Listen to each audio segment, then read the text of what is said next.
Portofino, part of the Italian Riviera, is popular with celebrities and yacht owners. Credit Getty. Its tightly packed, pastel-colored houses and yacht-filled harbour make it one of Italy's most picturesque villages, but Portofino is in revolt against demands that it accommodate a group of migrants and refugees.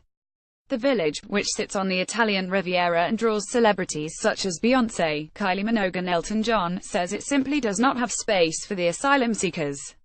The exclusive enclave's resistance to the settlement plan is emblematic of dozens of Italian towns and villages which have protested against taking in migrants and refugees, as the government tries to manage a seemingly unending crisis with scant help from the rest of the EU.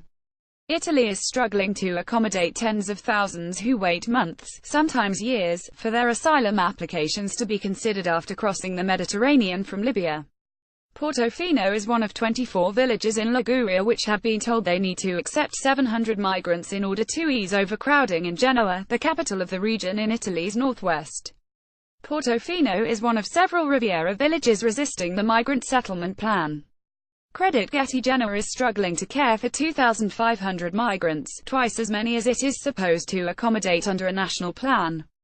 But the majority of the towns on the list are balking at the resettlement plan.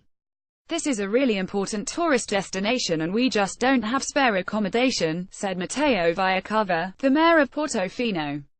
The waiting list for residents who are waiting for council housing is already very long. While Portofino says its refusal has nothing to do with prejudice or xenophobia, other towns in Italy have succumbed to a much harsher tone. A secluded cover near Portofino. Credit Getty. Racist graffiti was daubed this week in a village in the northern region of Emilia-Romagna that is destined to take a group of young asylum seekers from West Africa and Bangladesh. Breno says no to blacks and the invasion. Read the graffiti in the village of Breno di Borgonovo, where the migrants are due to be accommodated in a former school. Petrol bombs have been thrown at an empty hotel in the northern city of Brescia, also due to be lived in by migrants.